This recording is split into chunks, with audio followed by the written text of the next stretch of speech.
Member for Viewford South.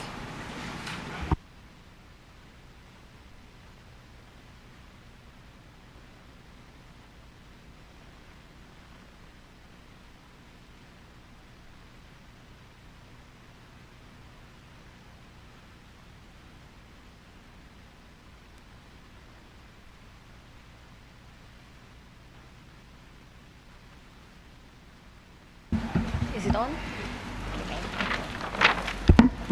Good afternoon, everyone. Thank you, Mr. Speaker. It is my pleasure to add my voice to today's debate on the Domestic Violence Act. I will seek today to speak on the importance of the bill, mainly in regards to support being provided to stakeholders. But before that, Mr. Speaker, I want to address the issue of being aware of what appropriate dynamics in a relationship are. Enough being delulu, as we would say. We need to be able to recognize the red flags in a relationship and run. Stop making excuses for people's poor behavior. Someone only has to show you one time that they are a hazard to your safety. To quote a domestic violence counselor, don't let "I'm sorry" make you think about walking back into that party. The longer you dance with the devil, the longer you remain in hell. Don't sell yourself short by settling for what they have to offer. You owe so much better to yourself. End quote. Mr. Speaker, given that domestic violence is such a broad issue, I believe that the strength of the bill should reflect the severity of the issue. Therefore, we need to improve this necessary bill. For example, Mr. Speaker, we need to ensure that our officers are sufficiently trained in regards to social and cultural biases and against conflict of interest when the perpetrator may be their friend or fellow officer. Too many times, Mr. Speaker, when someone is in an abusive relationship and has not left, we like to say, the girl will like her thing. Nothing do happen because they're still there. But we need to remember that abuse can take both a physical and mental toll on the victim, which may cause them to believe they are incapable of leaving the situation. The National Domestic Violence Hotline explains this in depth, where they expose tactics and used to stop victims from leaving these relationships. These include economic abuse, emotional abuse, isolation, coercion of threats, and weaponizing children. Furthermore, while the bill is gender neutral, it is common in our society to overlook the abuse of men and assign the role of abuser to the man and the role of the victim to the female. I mean, we even joke about it. What do we say? She drinking Guinness, she beating man. But that's not funny. It's not funny, is it? We need to remember that there are several forms of abuse that are not physical. So we cannot use the excuse that, oh well, he's bigger than her, he's stronger than her, she's not abusing him. She could be abusing him many other ways. Mr. Speaker, at the passing of the bill, Catherine Sillis, the president of Raise Your Voice St. Lucia, praised the bill for being very broad in that it covered all forms of domestic violence and was inclusive of everyone, as well as Jessica Rose, the PRO for United and Strong, an LGBTQ organization, and Felicia Brown, a local women's rights activist. Sadly, Mr. Speaker, only about a month later, she spoke out again, but this time with complaints of application of the bill. She further divulged that there have been some issues with the interpretation of the bill on a person-to-person basis.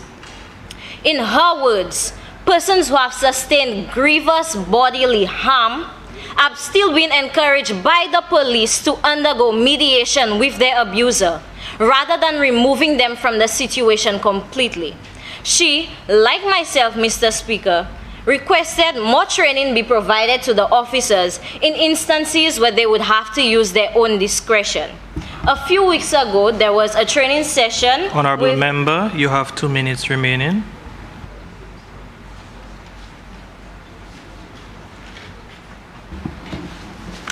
Member for Grosley. Mr. Speaker, I beg to invoke Standing Order 3210 to allow the member an additional 5 minutes to conclude her presentation. Honorable member, the question is that the member for Vieux-Fort South be given an extra 5 minutes.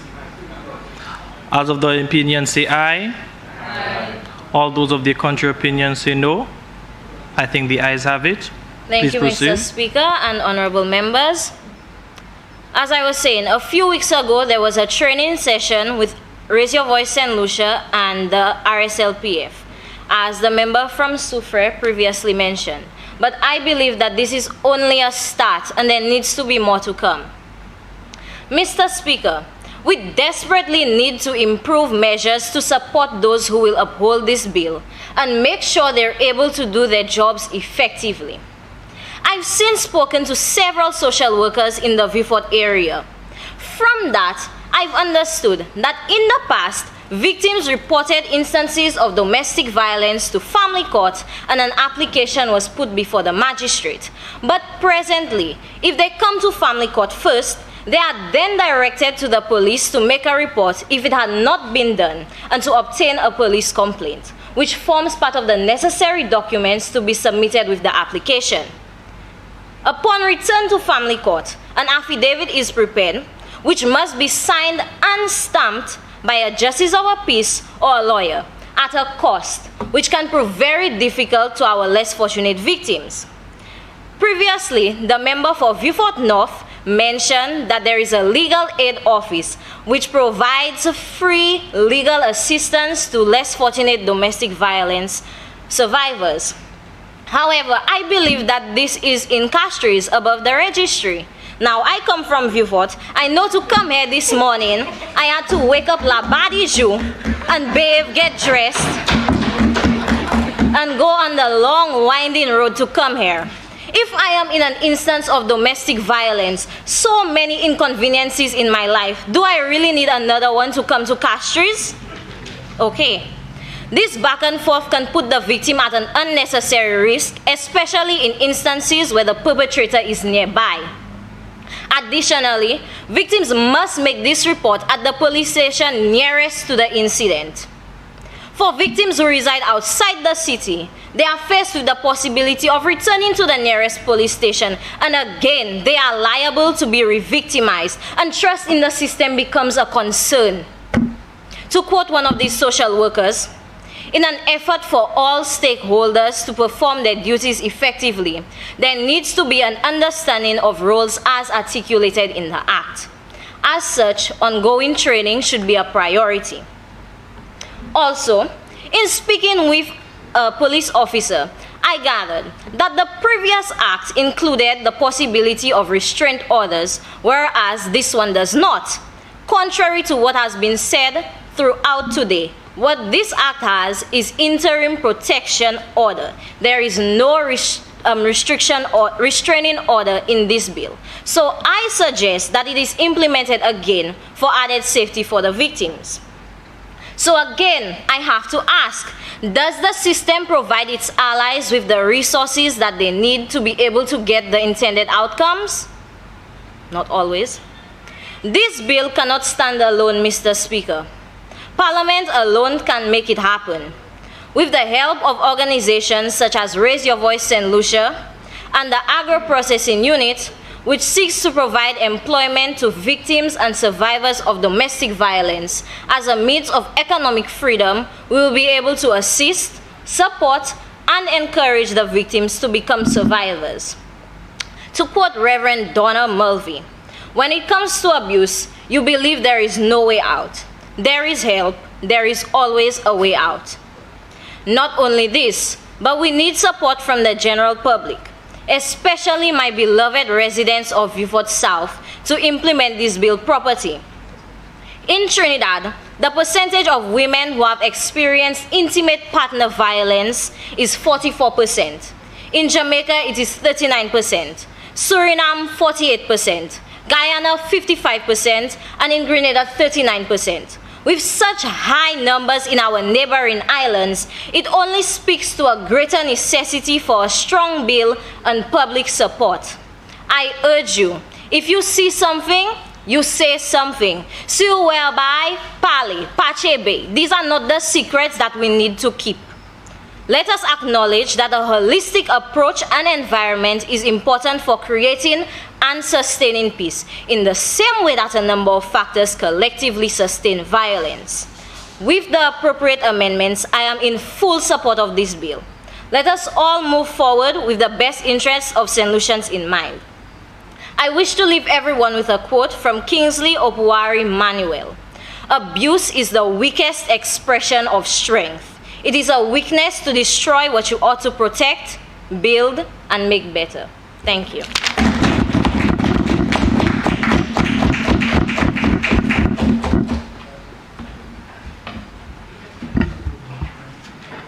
Member for Babuno.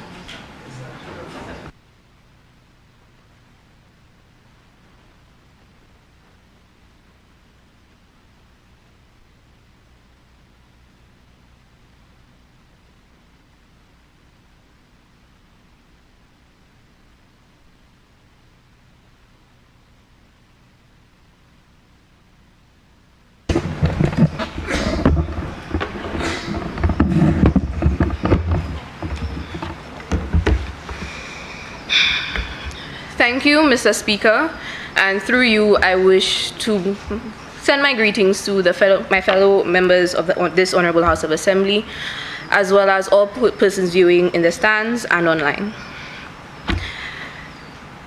I've been tasked with closing off my side of the debate, and I stand here not only as a member of this distinguished government and the youth parliamentary representative for Babuno, but primarily as a young person. One who is tired of hearing instances of domestic violence and abuse in my nation and in my community. Tired of the grim and sometimes fatal outcomes of situations of domestic violence. Tired of hearing about it on HTS, DBS, and the rest. Tired of the taboo and the stigma attached to the subject. Tired of seeing what has been done for so many years when there is so much more that could have been done. Many of our citizens, men, women, and children alike, deserve better than the violence that many of them face. It is their right, their human right. It's not women's rights or children's rights, humans' rights. This, the Domestic Violence Act of 2022, I say is one of the most progressive legislations of its kind. And I believe that it is key to addressing one of the more pertinent issues affecting our society today. It has provided a comprehensive means by which victims of domestic violence can be protected under the laws of our land. And as such, I stand alongside my fellow members of government in firm and wholehearted support of this act. I believe that both this act and my colleagues have done a sufficient job in defining what domestic violence is. However, for the intent of my speech, I'll reiterate one more time. An action which harms, injures, or endangers health, safety, limb, life, or well-being, whether mental or physical. I see these words as too many words to say that domestic violence is wrong. It is just wrong. No one, whether you be a man, a woman, or child, should think that it is right to commit an act of violence against someone else, in whatever form it might take. No one should ever feel entitled to violate someone else's human rights. Again, I'm not talking simply to women. Women are not the only people who face domestic violence. Children are not the only people who face domestic violence. Our men, in some cases, and I heard earlier, many people were talking about statistics where women are usually the more affected persons by domestic violence, when in truth, a lot of the domestic violence is not reported. So who is to say that men aren't often getting the brunt of domestic violence, especially as it pertains to verbal abuse, emotional abuse, manipulation, etc. This bill, unlike many pieces of legislation before it, seek to provide this protection for victims of domestic violence. And quite importantly, I think we should acknowledge that it does make considerations for our youth. As recently as last year, we were debating the Child Justice Act, where we were ensuring that children did get justice, they were taken care of properly under the law, those who fell into conflict with it. And we do see that provisions are made for children under this bill, and I think that is something that can be commended and recognized. needless to say, this is one of the most extensive bills passed, I think, in our region and in the Western Hemisphere concerning domestic violence. And I believe that the opposition can say what they want. But this is probably one of the best legislations passed in our country's history. However, it would be remiss of me to stand up here and say that everything is perfect. Because it's not safe to assume that once the framework exists, that everything is well and good. Honorable member, you have 2 minutes remaining. It's not safe to assume that once the legislature exists, that it works. Firstly, I'd like to speak to the section of the Act that speaks to the minister's powers. As we can see, if you were to make reference to it, many of the key responsibilities of the minister is, the minister has a lot of key responsibilities pertaining to this bill. We see that in many cases, in many instances, persons who have a lot of responsibility, some of the responsibility tends to go. Honorable member. Mr. Speaker, under Standing Order 3210, I move the motion to request an extra 5 minutes for the Honorable Minister. Honorable members, the question is that the member for Babonneau be given an extra 5 minutes. I now put the question. As many of that opinion say aye. Aye. As many of the contrary opinions say no. I think the ayes have it. The ayes have it. Thank you, Mr. Speaker and honorable members. Back to what I was saying, the minister in this bill, in this act, has many powers. And you know, we speak of people who have more than one ministerial portfolio. We hear gender affairs and legal affairs and home affairs, and this is too much responsibility for one person. And by giving so many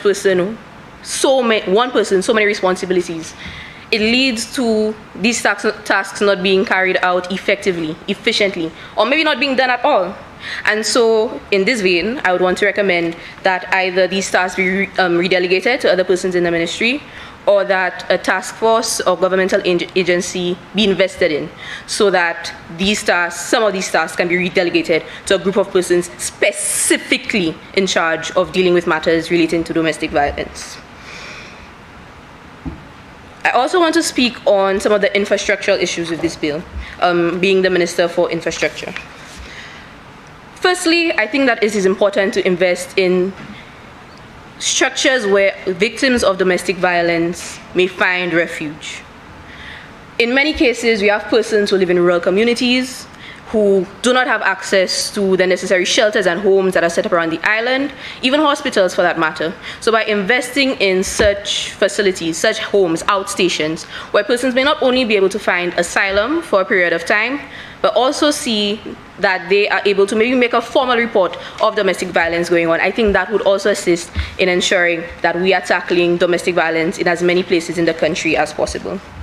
I also think that it is important to invest especially in housing and infrastructure, the hospitals, police stations. These are people who on a daily basis would have to deal with victims of domestic violence. These are where reports are made, where persons' medical assistance is sought.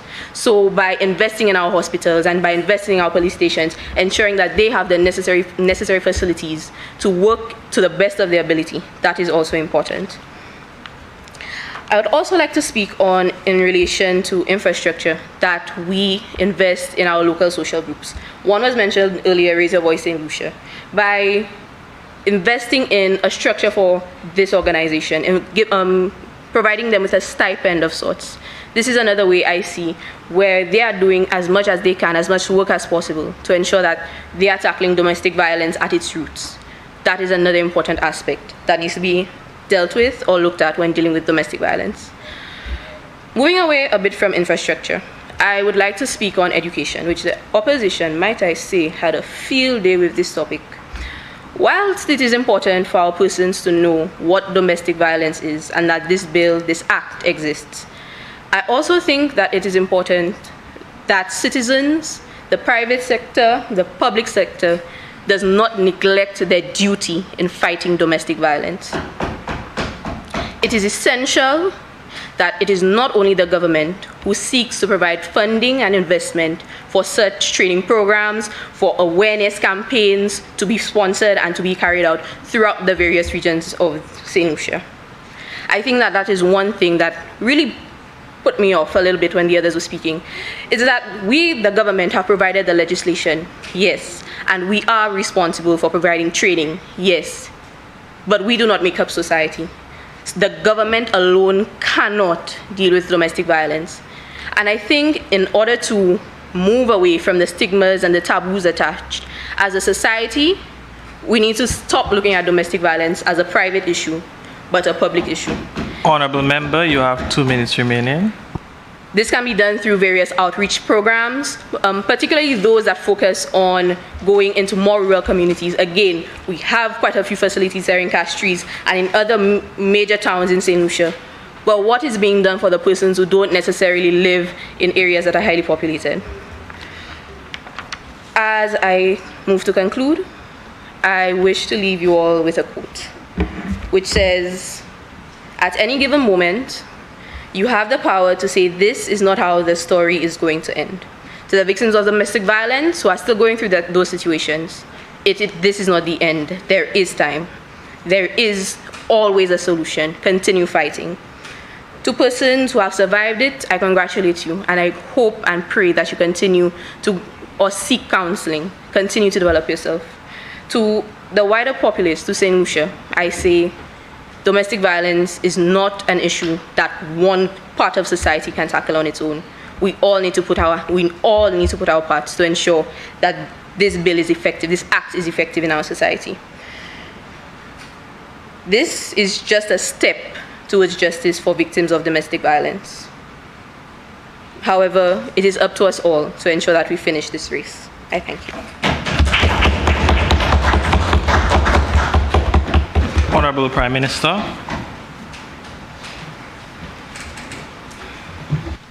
Mr. Speaker, thank you. And thank you to all members, all honorable members of this House. I will utter the words of Marianne Williamson, who's an author. She says, "At a time when hate is shouting, love cannot afford to be a whisper." And I think this is the importance of this bill and of what we are doing here today. I will have you know, when I spoke to each and every member of the government, I told them and I made the point that within your presentations, I would like you to outline criticisms you have of the bill. Because this cannot be a full throttle, and really comprehensive approach to domestic violence and to our society if we are not honest enough with ourselves to say that what we have started with isn't perfect. Society changes. Things change, and unless we can begin to understand and accept that we are not going to be 100% right 100% of the time, we will get nowhere in life. So this is just a beginning. We spoke about the Domestic Violence Act that was in the 1990s. It was just 12 pages, about that, 12 pages long. This is close to 50 pages long, and we have extended the definition of domestic violence to not only just the household, but to what can happen with social media and technology. And so I accept the criticisms of the opposition.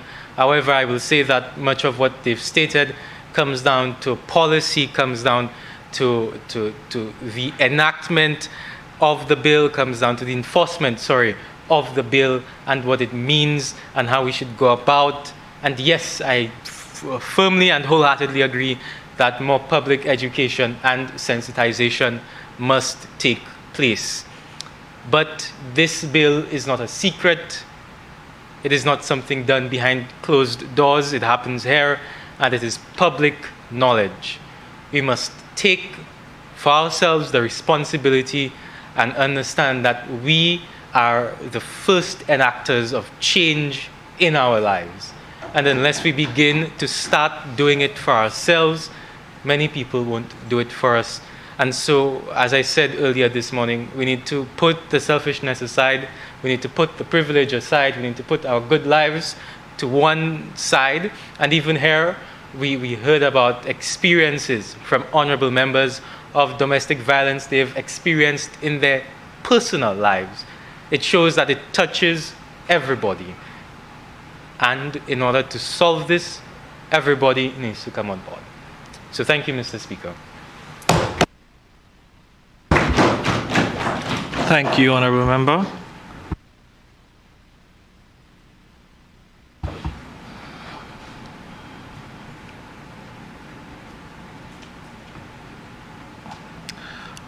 Honourable Members, the question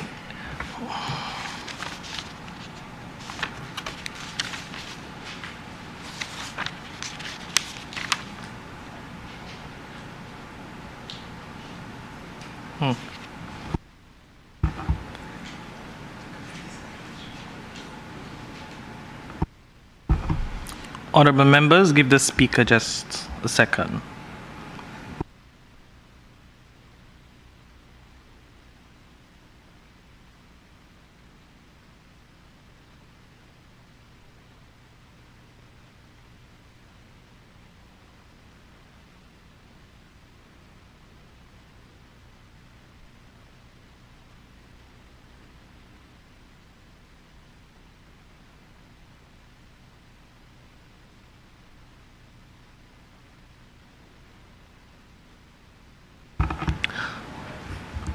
Okay, members, as with any procedure, your speaker as well needs to ensure that everything runs smoothly in this house.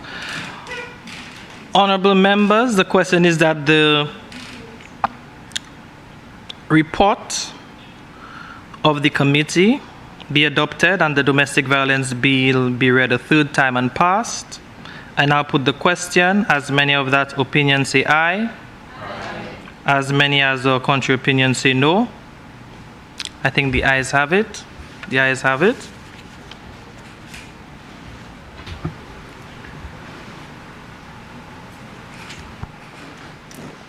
Mr. Speaker, I move a motion that this House do stand adjourned, sign a die. Honorable members, the question is that this House do stand adjourned, sign die. I now put the question. As many as that opinion say aye. Aye. As many of the contrary opinion say no. I think the ayes have it. The ayes have it. Sitting adjourned. All rise.